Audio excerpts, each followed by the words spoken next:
All right. Hello. Welcome to the RMR Training Podcast. My name is Rich Ryan. Joined today, Meg Jacoby. What's up? Hello.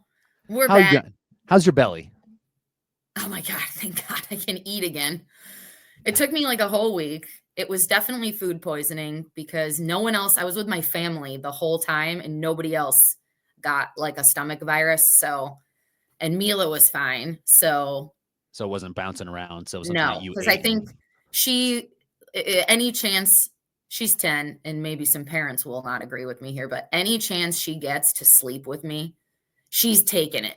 Yeah. So, like, in any hotel, staying at my brother's house, like, she's like, "No, I wanna sleep with my mom," and she was totally fine. So, like, if that were the case, she's kissing me, she's drinking my drinks, like, If it was I some think virus, like yeah, she woulda moving from had body it. to body. Yeah. Yeah, But it was something my you ate, put in parents, your yeah, stomach. yeah, and Supposed it to contain. happened, like, right after dinner. I met up with Camilla to go over our strategy, and, she had brought a physio with her, so he did some dry needling on my back, and, when I was leaving there, which was right after I ate dinner, I was a wreck and didn't know if I was going to make it home in the Uber. I was like, "Oh no, like this is bad." Um, so It's just then one a of those couple things. hours later, surefire, It was right in the everywhere. bathroom. The yeah, we talked a little bit that next day, and it's like, what should I do? And like, I know you're getting some advice from other people too. It's like you can't really do anything, right? It's like No, when I've raced sick a couple times, like with like head cold, head chest stuff, and like it doesn't go that well, but I can still be like, maybe it'll be okay. I can move, I can you can stand at up, least fuel, you which can like eat, I right, couldn't. Like right, I was, and that's what I was super worried about is I know when I've underfueled and I was still able to like eat and drink, how crampy I could get in these. And I was just like, I can't drink anything. I couldn't keep anything down. I was getting super dehydrated at that point. Like my pee was not looking good. And then you're worried, like, we have world championships in a few weeks. So now it's like, okay, if I do this race and I like really hurt myself or like get worse because of this, or I'm like getting overheated or dehydrated, and then that puts my training back. Like this was just not the right time to take that risk. But of course, it's so hard when you have a partner because you don't want to let them down. that's So another thing Benny too. It was, just of doubles as course, like, worse. I support Yeah, whatever you choose, but and he knew like she's gonna bag it because he's thankfully he kind of like didn't force me to do it, but he knew I would. yeah. And then you were like, "Yeah, don't. This is a bad plan." And I was like, "Okay, fine." So then it's of course when it's also people you trust who are not, telling you, "Hey, you should probably not do this." Then it's easier because I'm like, "Well, what if I just, But then I'm like, I don't want to have her start, get halfway, have to drop out, or get beat by teams maybe that on a good day we wouldn't be getting beat. Like For just the sure. dynamics of everything. And then also, I wanted to give her the chance to maybe get in a race, and that's what she ended up doing so that she at least got a workout in. So it was definitely the right call. But of course, now I feel bad because she stayed in Europe. She's visiting her family, thankfully, in Italy, but stayed in Europe after Barcelona to then meet me in London. So like it's like a whole thing to like go all the way over there. It could have just been done. You were in Done, Miami. over. Yeah. Yeah. My Like that whole was family came. right. But, this is really classic. So they had, like, Jacoby T-shirts on, all of them. So they come to my hotel room, I'm sick, my mom's, like, trying to bring me food and, like, stuff, and I'm like, "Maybe this is a good thing because you guys are adorable, but a little embarrassing. This is a little embarrassing. We don't need to, like, draw so much attention to ourselves." They're very cute and supportive, but, Love the t-shirts. love the shirts, guys. Better at home. We like them at home. Maybe not out in public. Yeah. That's great. That's awesome. Yeah, it's just a bummer it played out like that. At least I got some family time. It'll be fun to go experience London. You're racing on a Monday So morning? weird. Yeah. But 8:30 we didn't AM. realize it was you just enlightened me on this that it's some sort of holiday, some sort of bank holiday there on a Monday. Yeah. It's not just they're just doing it. And it's a full day of racing. I just saw the schedule. It's Yeah. like top to bottom Yeah. racing. And so I kind of initially thought like, "Oh, no one's gonna be at this race." You know what I mean? Like, Monday morning. 8:30 a.m. Like nobody's going to come do this. The men are running at like 7:30. Right. It's crazy. It'll already be packed. It's not even It's nuts. I mean, for everyone's sake running this race, I hope so, because it helps. Yeah. But yeah, it's very interesting.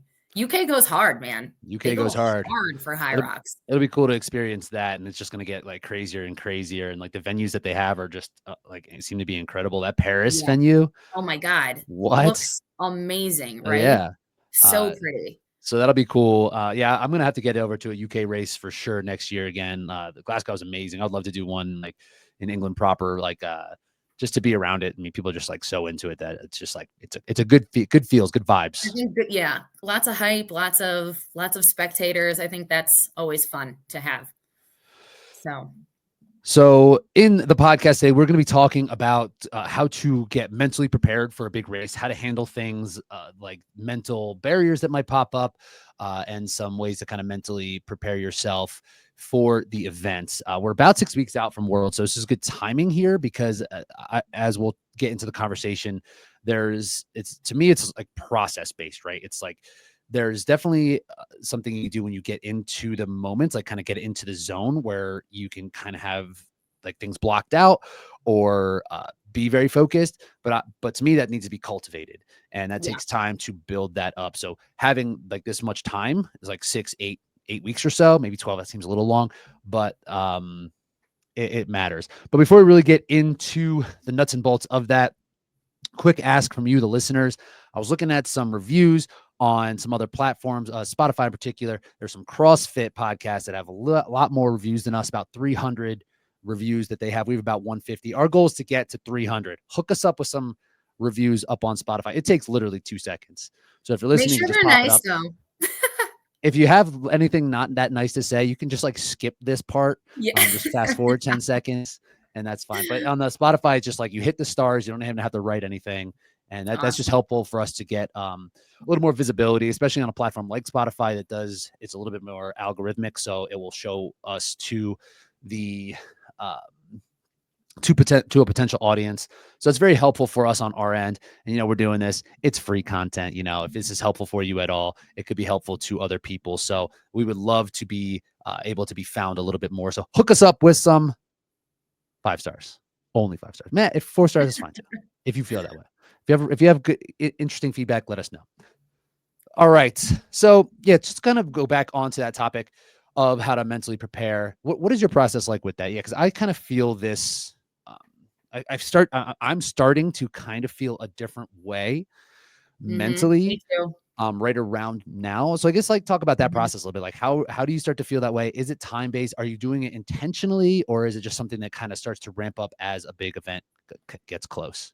Yeah, I think it's a little bit of both. I'm also very process based too. So like for me, a big part of what gives me a lot of confidence and a lot of clarity mentally, and that really helps me clear any of that worry or anxiousness or fear is a strong word.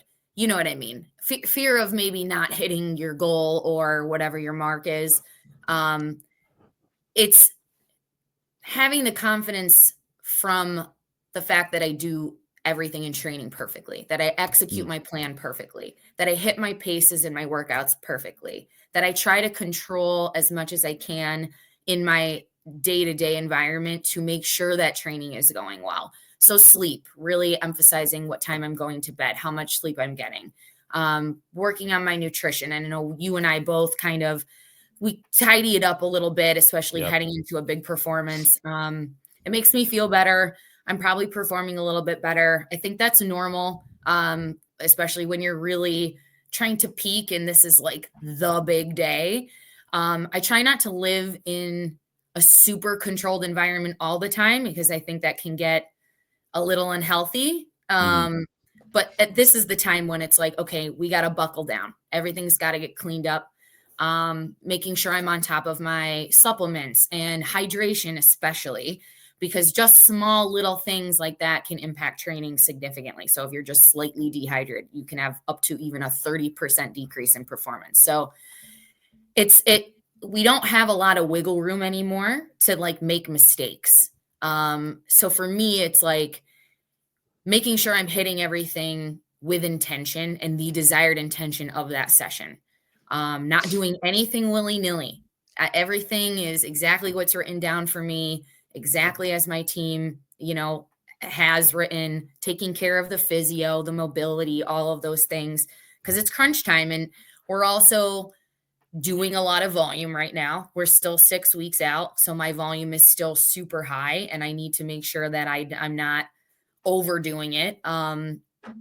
Especially because I had an injury. So for me, this is even more important this season. But a lot of that confidence comes from doing those things. And I think that helps me get really mentally dialed in for what I have coming up. And then the other side is the visualization during workouts. And this is something I've always been really big on. I visualize world championships from like the day that I'm qualified during my big hard sessions. So this has been going on. This isn't just these last 6 weeks. Like I envision myself in that moment, what it's going to feel like, scenarios, how I'll handle those, and in all different scenarios. Okay, what if I'm dead last? You know what I mean? Like how am I going to handle that? How am I going to handle being mid pack at this spot? Or how am I going to cope? How am I going to stay mentally in it? And I think that just gives me a lot of mental confidence so that I'm not getting so worried or letting those anxious thoughts take over, if that makes sense. Totally. Like for the visual, like I want to dive into each part of this, but yeah, the visualization makes sense, right? Like it's like if you have already kind of worked through these scenarios, like then the anxiety, because right, like I'm not an expert on anything like this, but to me, anxiety feels like it's like worrying about something that is in the future, right? And if I've just like worked out all of these scenarios, it kind of gives peace of mind because it's like, okay, now it's not as unknown because I feel like I've worked it out in so many different ways. So like, therefore, like my anxiousness is lower.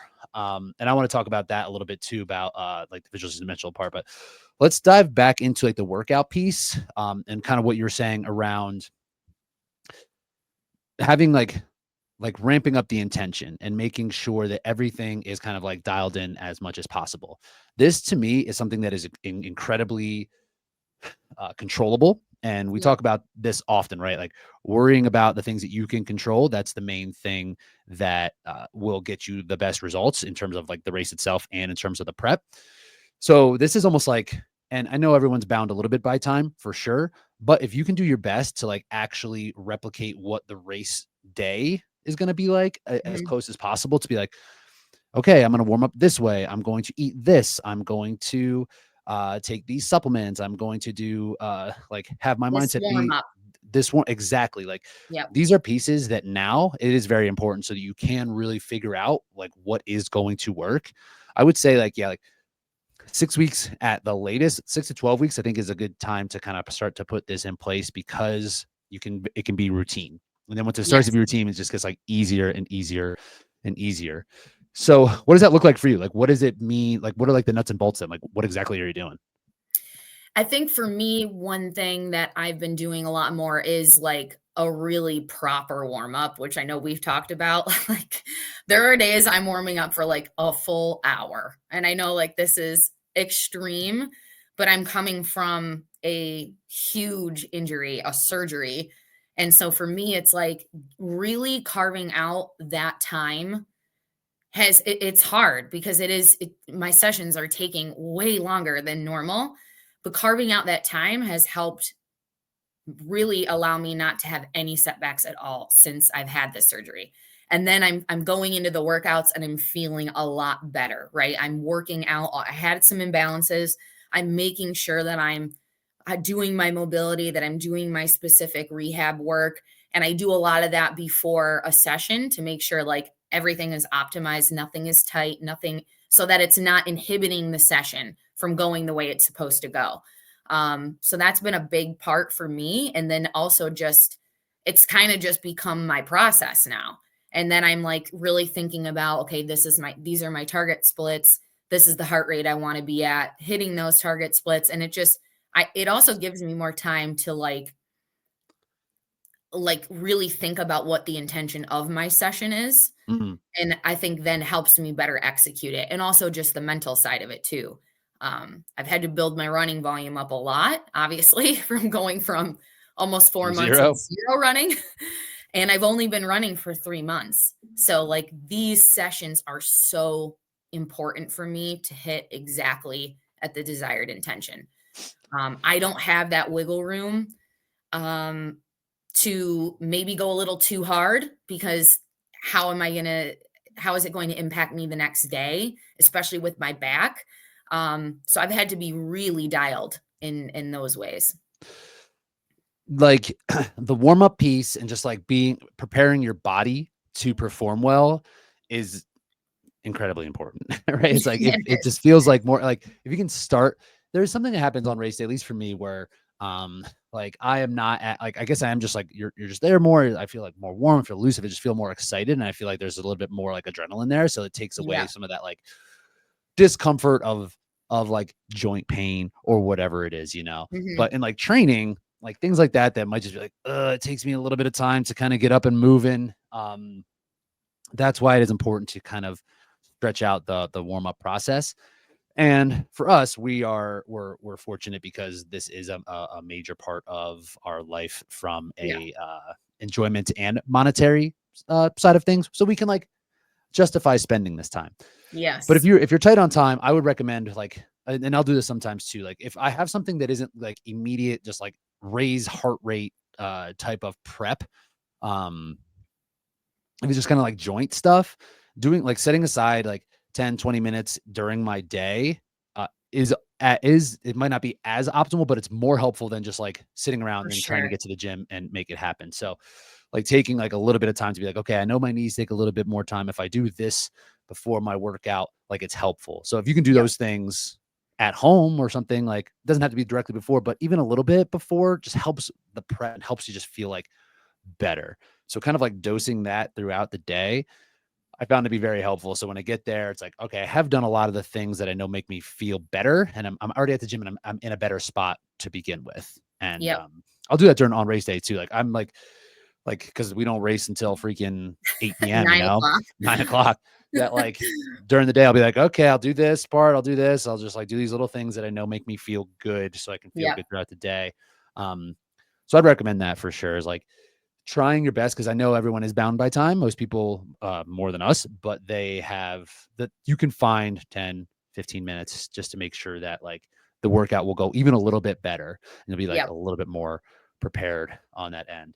Um, so with your warm up, you're doing just like activation stuff Yep. and just like taking your time, making sure everything is like moving well. Definitely. Yeah. Okay. And for me, a big thing has been because I had a lot of I have done a few posts about rehab stuff and why I'm doing what I'm doing. I had a lot of right side um, from my nerve being impinged, a lot of right side weakness. So my glute med, my hip, and my foot on my right leg. That's the leg I had the nerve pain down, and the side I had my surgery on. And so then, of course, your body is a chain. So what is happening? If I'm not pushing off my foot optimally, or if my glute and my hip aren't stabilizing optimally, then my left side is taking on way more stress. So my left knee was I could feel it, nothing injury wise, but I could feel soreness, irritation, because, I had some imbalances. So for me, like really making sure my knees are primed, that's been huge for me. Keeping them strong, doing a lot of patella tendonitis type physio stuff. I don't have that, but I'm just trying to prevent that from happening because I know that's what will happen if I'm Right. overworking. So just really a lot of that, and it's made my sessions feel way better. And then I'm not having joint pain, which is really great. So That's ideal. and also just not having other injuries or other flare-ups. And I think that's one of the reasons I stress this, especially at this time, because I feel like when we're gearing up for a really big race, we're really pushing ourselves in training, and we're doing a lot, and our volume's probably a little bit higher right now than maybe it always is, because we're getting down to crunch time. And so taking care of those small things is what's going to help make sure you get to that day. more so now than ever, I think it's very important. Like if there's a limiter that you're going to bump up against in your training, and especially if it's physical, like putting an extra emphasis, like an overly emphasis, like if it is your knees, if it's your hips, if it's your lower back, whatever it is that like into the workout, you're like, oh, this doesn't feel great today. It's mostly because you haven't done the time to fix that, right? Like if it doesn't feel great that day, it's because of something that you had done or had not done in the lead up to that workout. So Yep. like we all have something like this that is especially everybody. I would say probably everybody, even like younger athletes, are going to have something that would potentially be a limiter in terms of just like movement or potential pain, right? And finding out what it is that is going to help you be able to move and perform better. Like there is some sort of protocol out there that will help you. It might not be what you're For doing. sure. It might not be what I'm doing, but there Right. is something that is going to help whatever you have going on. So you need Yep. to like figure out what helps that. And even if it's not because you have a flare up of something, it's also just going to make you a better athlete. Definitely. The better your movement patterns are, the better you're going to be able to perform in Hyrox. We know that having tight hips, that's going to really impact your wall balls. It's going to impact your running probably a lot. So small little things like that, they matter. They add up. Big time. I think that this definitely within like the 40 plus age groups, 30. It's even the even 30. just I even hit just in general. 30 and everything started hurting. I could just free ball any workout before that. And then I swear to God, I turned 30 and I was like, holy shit, I really need to warm up all of a sudden. It's probably because you never warmed up for That's 30 a good years. point. Right. Definitely didn't. Was Right. very bad about it. And I I think can do most people are like that, right? And I right. think that's why age is this, and I've been thinking about this a lot, approaching 40, not quite 40 yet, but approaching it, that like, but still getting faster. Is that there's just this, we're just not putting this focus on movement quality for such a long time Yes. that I don't necessarily think it's like, okay, we hit this number of years on the planet and then all of a sudden like things start to break down. It's like I think it's just like the buildup of not taking care of the movement quality for such a long time. So Yeah. like that could happen when you're 29, it can happen when you're 49, right? It's just a matter Yep. of like how much time you want to put into the movement quality. I think that is the biggest separator from in the age group ranks. It's not, I don't think it's fitness, I think it's movement quality. I think that's very accurate. And I think when you when you when you watch some of these races, even the elite races, you can kind of see the patterns of different athletes and like who does have good movement patterns and who doesn't, just based Yes. on form and efficiency. And it's harder when you're fatigued, right? To have good movement pattern, it's way harder when you're fatigued. So it's like the more you work on that in your everyday training, the better it's going to be when you're tired. But if it's not good and then you're tired, it's going to be even worse. Right. So, It's like the concept of muscle memory, right? It's like right. you're going when you're fatigued and you can't think about how to move well and you're not consistently moving well, like wiring those patterns so that it's automatic, you're going to revert to the patterns that you've practiced the Yes. most. So, and like, unfortunately, we see this the most, I think, with running, where it's just like not something that people ever really practice. And so it's Mhm. like you can think about it's like, okay, I know I can run well for like a couple of minutes. And then all of a sudden it's Yeah. like everything like you start Start reaching to out a break little down bit. a little You bit. start, Yeah. yeah, you break down considerably, and We're then you're moving just like to side to side too much. We're just not way inefficient just because there's not practice, it's not wired. But you'll right. see that, yes, with there's not a ton of movement. Like what people like about Hyrox is that there is such like a fixed skill level, but like the movement quality matters for burpees, for lunges, probably for farmers, and definitely for wall balls, right? Yeah. So And like, I think wall balls is where we see it the most, obviously. yeah, Um, that's where it's like glaring. We were talking about it's off air. We're kind of like, glaringly ooh. obvious. Yeah, yeah. And that is like, and that's what we will see, right? Like the people who are moving well in wall balls probably have moved well throughout the race, Right. you know. So basically along a tangent around like preparing yourself to move well and figuring out what you need to do to get yourself to move well should be part of the practice when it comes to these workouts, because I'm with you, Meg. Like having the workouts are what build the confidence to come into race day for me, and sounds like for you as well, Yep. that like we're going to be able to execute, we're going to be able to do it, right? Yes. So we don't come into race day being like, I'm not sure. It's like, no, we've done this for Yep. X amount of weeks. And now we know exactly how we're going to feel when we execute this specific plan. Exactly. So a lot of it's just tactics, right? It's not like hardening your mind necessarily. It's like bulletproofing your process. Yep. All right. So yeah, let's move into the something that I have just started doing, and I actually just started this week, is I have moved my quality days into a pattern that is going to fit better with what Worlds is going to be, right? So we're going to be racing on a Thursday. It's Thursday today, so I'm doing a big quality session today, and it's just going to be, it's not necessary, I don't think, but it makes it nice and round, right? It's like even then. I can just follow this pattern for these next 6 weeks and not have to because in the races past, it's like, oh my God, we're racing on Wednesday. I typically go my last hard workout Saturday. Now it's like I kind of have to flip it and move it, and something gets condensed, or I got to throw something out. But I've kind of changed the structure now so that I can just flow with what will work leading into the race. Yep. And we just saw the world's schedule, right? Do you know it? Yeah, you're gonna start doing your workouts at 8 p.m. I'm just not gonna sleep. Hopefully get I know, because not get sick. that's the hardest part is when you do late workouts. For me, I can't sleep for hours after that. I'm way worth it. too ramped up from that. It's totally not worth it at all. But And I then will you need to eat, and then you're probably having poor sleep quality from also food. Eating too close to bedtime too is a thing that I have to be careful of, because otherwise I definitely get interrupted sleep. So yeah, the not only worth way it. that would work is literally pushing the sleep patterns back every day. It's like, all right, well, I guess I'm just going to go to bed at midnight and just sleep until 8 a.m. and just change it that way. I guess you could, but I think that's a little bit of overkill. Yeah, I agree. A little bit of overkill. We have enough practice of racing late that we can kind of figure that out. Yeah. So just little things that way, figuring out, looking at the schedule, being okay, because now, what is it?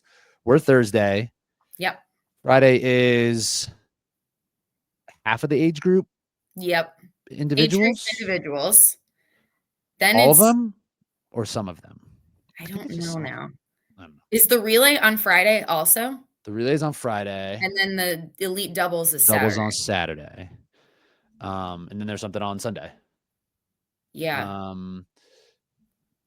Are you going to, I mean, you got to qualify still. I'm not planning on doing anything in terms of practicing racing hard twice. You know what I mean? No. Me either. I feel like if your fitness whatever I've got is what I've got. That's just what it's going to be, because I think a lot of people are going to be racing multiple times. I mean, over the course of this weekend, the vast majority of the teams qualified have at least one member, if not both, in the Elite 15 also. And even just if you're qualified age group individual, you could definitely be qualified doubles. Yeah. Age group or mixed. So yeah, it looks like, I don't know. Okay, here it is. So Friday is pro women, 35 to 74, and then same with the pro men. So it looks like Saturday. What? No, it kind of jumps around. What? No, it's 16 to 24 up to 35 to 39, and then 65 to 75. And then Saturday is kind of that 40 to 59. So it's all mixed up. And then mixed doubles is interesting. Saturday, and then pro doubles is late. And then Sunday is all doubles. Wow. Okay. Yeah. So again, if you're qualified just for doubles, it might be beneficial to move your quality sessions to Sunday, because probably right now you're not doing it on Sunday. But if that's you, I would probably start to move it there, just to make it nice and round. That's good advice, I think. Thank you. You're welcome. So then let's talk about on the nutrition side of things. Yeah. I think we've shared a similar approach. I've done some different things in the past where it is a little bit too too like tight. But I feel like we both kind of fall into this, like you mentioned it. I forget what term you use, but kind of like just tightening up a little bit in terms of Yeah. like what we do in terms of quality, which ultimately for me helps my body composition. If I'm just like Yes. keeping the food in order with what Yep. is going to benefit me and what's going to fuel me, or what I just like want to eat. Right. All right. Yeah, exactly. And this for me, I've played around with this between like 2 weeks and longer. This like I've been pretty tight since Glasgow, honestly, which will hmm be like whatever 12 weeks or so of like pretty like dialed. Yeah. What do you find sustainable on this end? Yeah, same thing. I think I'm always pretty dialed, but I'll clean it up even a little bit more like 2 months out.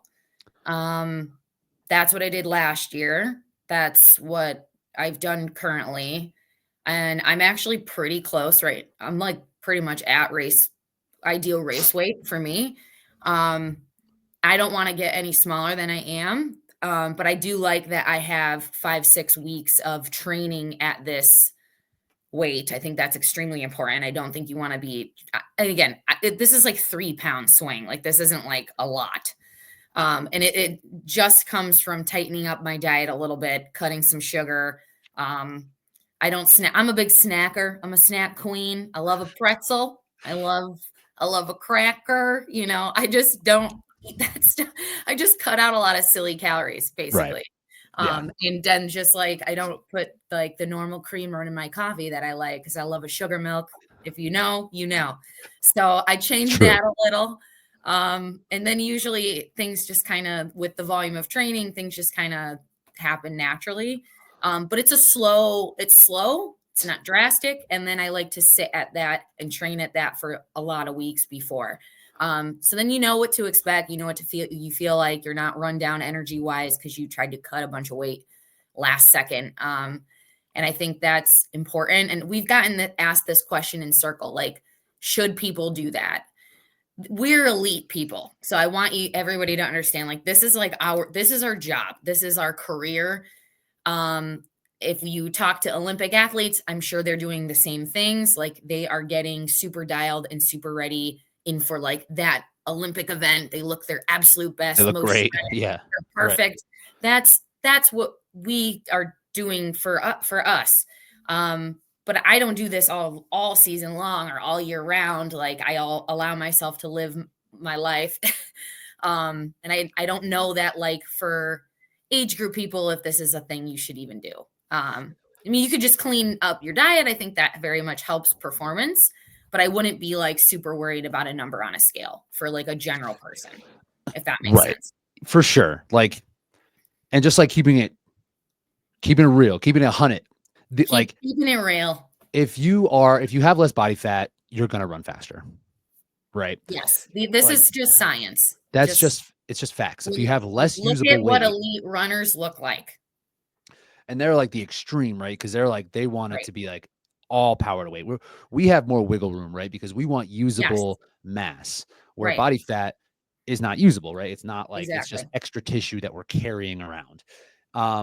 So like for sure, like if the leaner you are, you're probably going to be better at Hyrox to a Yeah. point, right? Like, well, until you start, and this is where, so like if this is something that you do want to consider, I feel like you've exhausted everything else, and like sometimes it's just clear, right? Like if you're just like, you don't want to be super comparative, right? But like if you're like looking at yourself and you're like, I could like, and you just are being real with yourself, like I could lose a couple pounds, like, and you're like, it's like realistic, like sure, like this is a viable option, but not this close to a race. No. Right? Like it needs Yeah. to end. I think a cut needs to end 6 to 8 weeks out.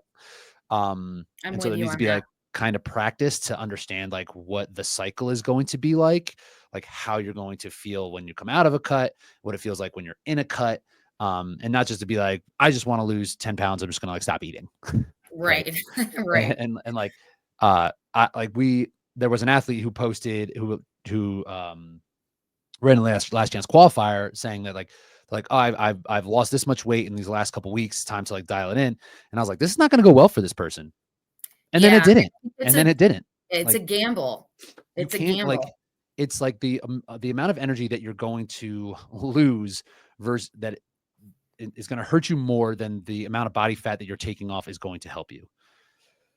And there's always this like slippery slope in terms that I think a lot of runners have done this. It's like lighter being better. And like, let's see how light we can get in order to run faster. I just don't think it really is like that here. Yeah. So knowing when you come into an event, like that you are fueled, that you feel good, you need to spend time not in a cut. Like you should not be coming into an event in a deficit because you're going to feel terrible. Yeah. And like you might not know it. When you're in deficit for that long, you just like feel a certain way for like 8 to 12 weeks. And then you're just like, this is what I am. But like it's not. You're just like underfueled and like you're not feeling well. Right. So, right. Yeah. So I think like 6 weeks out, making sure that you're maintaining weight. I weigh myself every day. I just like to keep I do every other. Every other, yeah. Yeah. And just to look at it as like data, mostly now just to know that I'm not going to continue to drop. And I'm like at this like line just right like now where that you're just maintaining. Yeah. Like if I see I'm the same way. If I see a day where I'm like pretty light, I'm like, okay, I'm just going to eat extra at my meals and not like doing, not necessarily adding snacks back in, but just saying like, okay, I'm just going to have some more rice, right? I'm just going to have an extra slice of bread or whatever it is. Right. Yeah. And it's another thing too. It's like, if it's just consistent, you know how you're going to feel, you know how the food that you're eating is going to make you perform. It's just a good time to really have that locked in. Agreed. All right. Let's talk about the visualization. Yeah. So we talked about just like kind of running through the scenarios, what that actually is going to look like. So I guess what does that look like for you? Is there a process to it, or are you just naturally finding yourself like during these workouts, like putting yourself in the actual event, or what's that kind of process look like for you? That's pretty much what I do. I basically start to visualize how Worlds is going to go, the race itself. And I think it's been even more impactful for me. I've always done this. And what I want to say about this is I firmly believe that a lot of the reason that I won last year was because I had really visualized that moment so many times in my mind. And what happened was when I came to the day, I was way calmer. I was ready. I hadn't been, thinking about this for months. And I think for some people that can be like kind of a looming thing where it's like, oh, like World is so far away. And, and it's like kind of daunting maybe. But for me, like I felt so confident in myself and what I needed to do. And I felt really, really calm and cool at the beginning of the race. And I feel like that just really allowed me to execute exactly the way I needed to. And there were times when I wasn't in first and I was like, this is fine. This is you knew this would happen. You're exactly where you need to be. Like because I had kind of visualized how this was going to go. And that's kind of what I'm doing right now. And I think for me, it's been even more important this season because with what I've gone through injury wise, I, for a long time, did not know where my fitness would even be at this point. I'm way further ahead, thankfully, than I thought I would be. And my Benny and I talk about this almost on a daily basis. Every time I have a hard day, we look at the numbers and he's had to rewrite them so many times because I've exceeded our expectations. But part of that is also because I've been doing everything so intentionally that it's allowed me to then really see this crazy progress. And just the fact that I've also been running for 20 years, that's also a big part of it. Helpful. Very helpful. But I've been envisioning all these different scenarios because I don't know like where I'm going to be. And so I want to be mentally prepared for anything. I feel very confident that I have the opportunity to podium again. And so I'm envisioning that and how that's going to play out. But then I'm envisioning, well, maybe what if I'm not? And how am I going to handle that from a mental standpoint? Because I've never been in that position. Never once in my career have I been not in a position to podium in a race. Like, so that's a big thing. And that's a big pill to swallow. And to come into a race and maybe have to accept that I'm not at 100% of my, well, are we all ever at 100% of our potential? There's probably always room to grow. For sure. But I'm not at 100. Maybe I won't be at 100% of what I'm capable of now, right? Maybe I'm coming in at 80 and my competitors are coming in at 100 or 95. And maybe that's the difference. Maybe I just ran out of time this season. So I've had to really analyze a lot of different scenarios just in case, because I don't want to be fighting my brain in the middle of a race. Like, we're already doing that enough. I don't want to be getting upset or overwhelmed because I'm not where I feel like I should be, or have like the wind knocked out of me because I'm not in the top and that's where I know I belong, you know, or I feel like I belong there and I can't do it right now. So I've kind of had to accept a lot of possibilities. And so having that visualization and having that time to process these like possibilities, it also helps me feel very confident and very secure in myself. You know what I mean? Going into this, that like, hey, no matter what, you gave it everything you had to be in a good position to even be able to race. That's a huge accomplishment in and of itself. So, and if I can, you know, come in the top 5, then this is kind of a miracle. You know what I mean? And if I'm in the top 3, then it's even like my mind will be blown. You know what I mean? So it's, how do you handle those situations? Because as an athlete, we're so competitive and I'm so competitive and I'm coming off of a win last year. So it's been something I've really had to dive into internally and work through. So I think what like how I'm feeling about the things you're saying is like a really important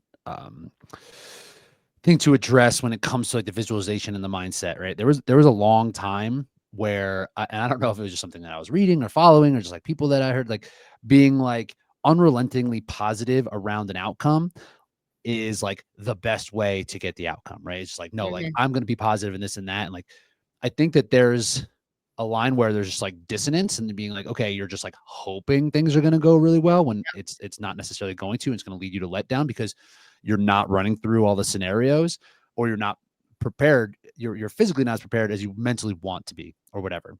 So, and there was a time where I was like, if I have any of these like thoughts that are not just like positive, I'm letting these negative thoughts come in, and then that might make it real. I don't think that that's the case. I think that's just like not realistic thinking. And what you're talking about of being like running through the scenarios, because ultimately what we want to do, and we talk about this on the show often, is like we want to run a race from top to bottom that we can be proud of. We want to go out there and put out our best effort, and whatever we get in terms of result or whatever happens during the race, we just want to know that we did what we could. Yeah. And when it's overwhelmingly positive, or you have like this things like, hey, this race, maybe it'll go this way, even though it's never have before, even though there's no evidence that like you will crush burpee broad jumps this time. You're like going and hoping. And then when burpee broad jumps crush you, you're just like sunk back to this like feeling bad about yourself. Yeah. Right. So like you have to just run through these scenarios to be realistic, be like, burpee broad jumps are probably going to suck. It doesn't mean I cannot PR, but I probably won't take it from 5 minutes to 3 minutes. It's just not how it's going to work. So I need to feel and be realistic and brace myself for what this race is actually going to be like across several scenarios, and what's going to happen when it starts to feel bad, when it starts to feel ugly. How am I going to show up? Because it's probably going to feel that way. So being mentally prepared across all these scenarios is just going to make you more resilient as a racer. Definitely. So like I really like that idea, and just like making sure that we're staying true to what our goal with this race is. And if it's outcome goal, like you're probably going to get disappointed more than not, because you can only control the outcome to a certain point, right? Like, because you can only control yourself. You know what I mean? If someone else runs like 51 minutes, like, right. And I think that's also something that I've really gotten good at in the last 2 seasons. My first season, I PR'd like all the time. You know what I mean? It was like almost every race. It was like PR, world record. Like, and it was a lot of records too. Mm. And there's a really big high that comes from that, and a really big confidence booster that comes from that. And then you start to get, tapped in where, okay, well, now we're right at our ceiling. You know what I mean? We don't have any of those newbie gains anymore. How does that transfer to us mentally now as athletes? Do we say like, oh, like, are we negative when we aren't exceeding a time or getting a faster time all the time? And I think having the understanding that or if we're not winning all the time, that's another thing.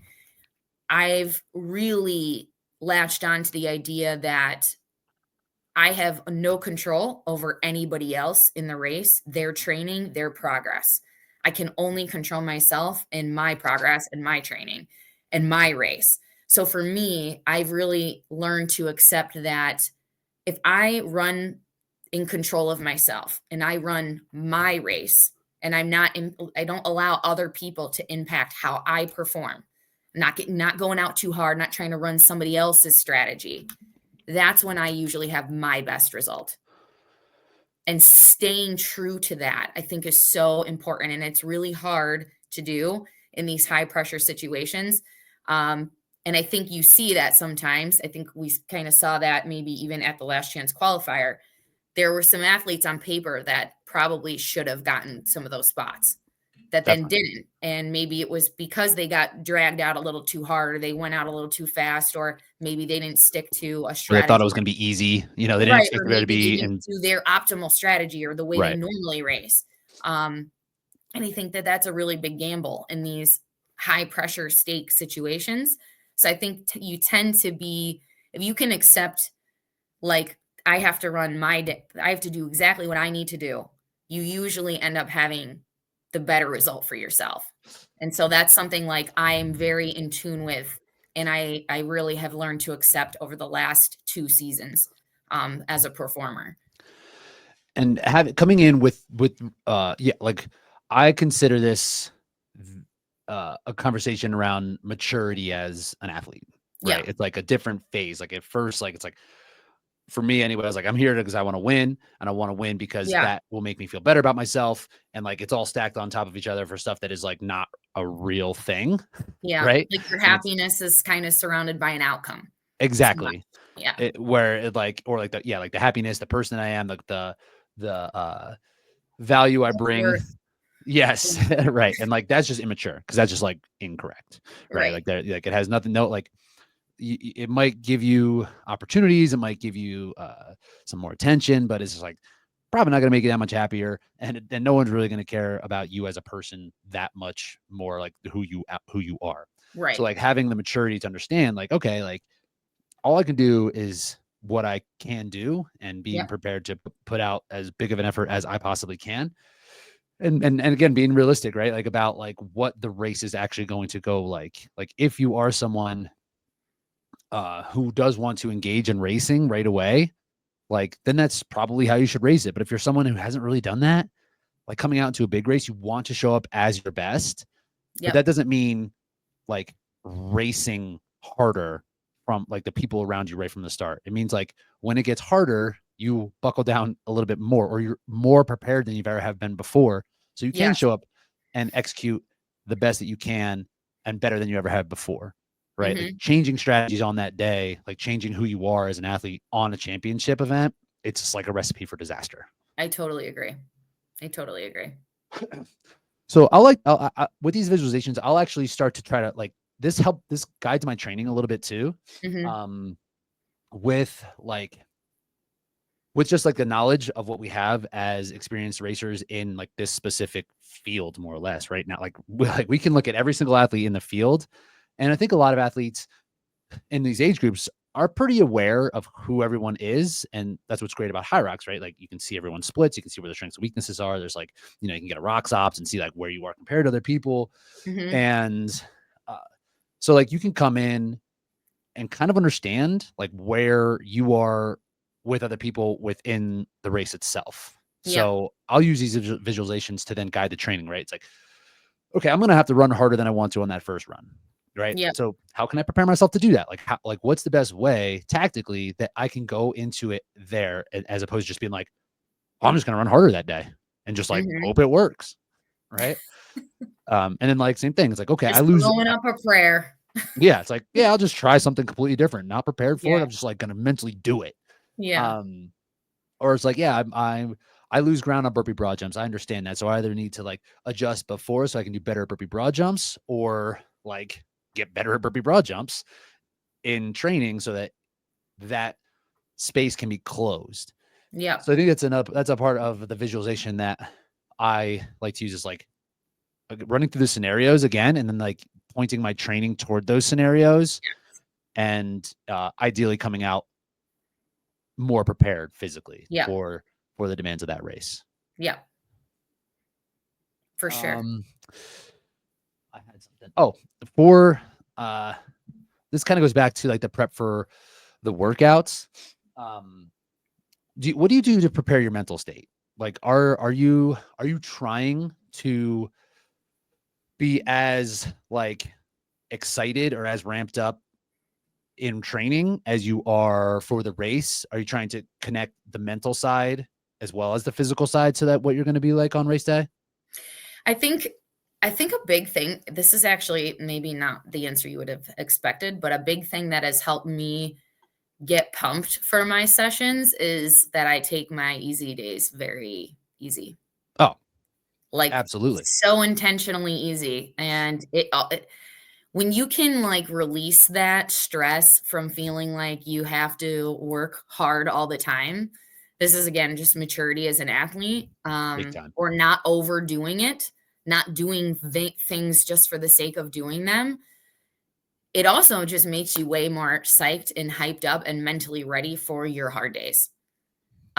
So I love today's an easy day for me. I've done a 90-minute bike. I have a 65-minute easy run. I got some rehab work and I love these days because I just stacking some easy aerobic volume.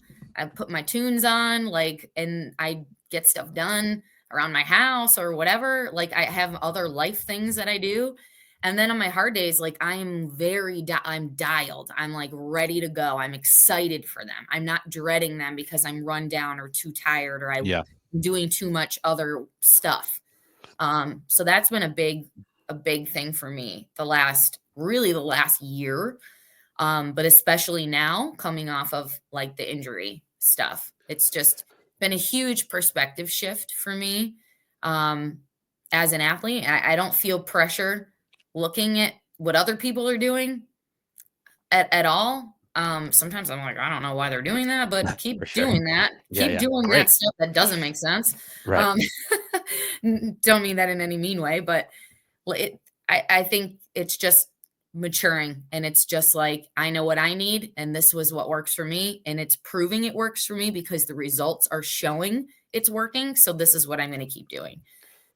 And I think that's super huge. That's a great point. And that's a fundamental shift I've made this year as well. And I've taken even further, right? I take complete rest before like my biggest quality session, which again, I'm shifting to Thursday. So yesterday I took off where it has been on Fridays. Now it's on Wednesdays.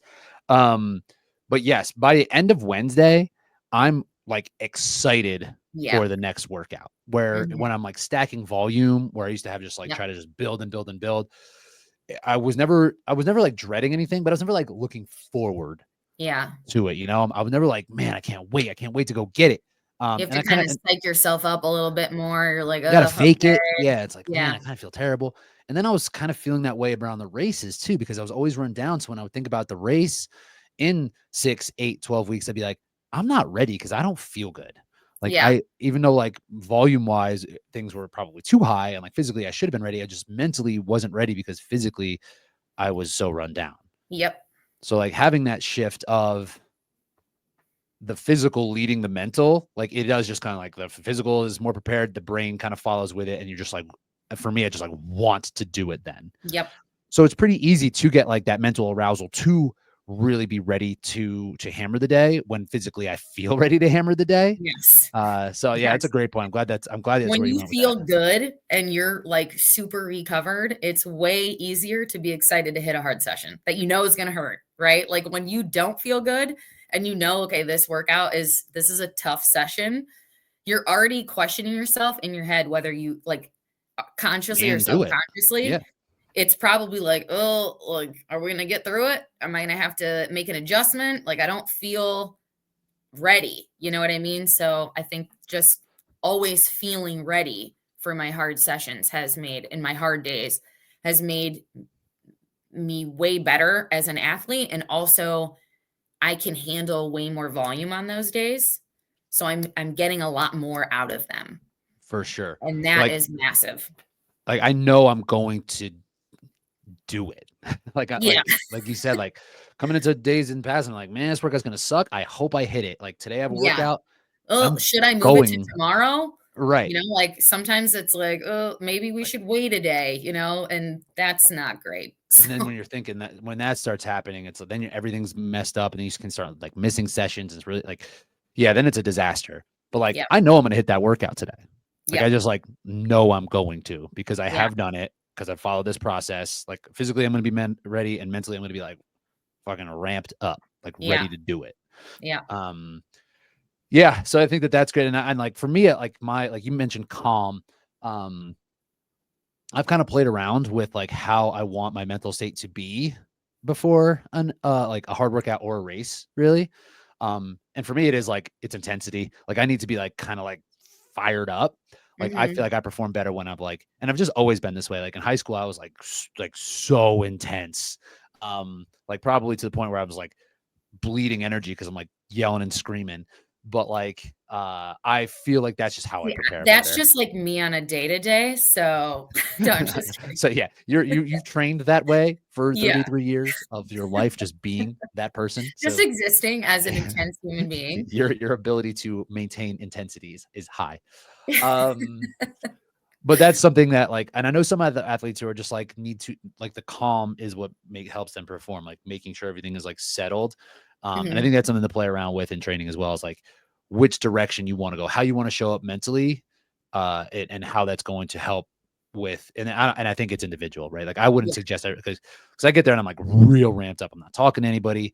Like I like put on specific music that I know is going to put me up or like get me to a place where I feel like energy. yeah, And then I and I'm just like like, the polar opposite where I can be like hugging and laughing and talking with everybody, and then the second I'm like in the tunnel, it's like the switch flips like that for me, and mm, I'm like, let's fucking it's go. like it's time now. Yeah. It's time. We're not friends anymore. You know what I mean?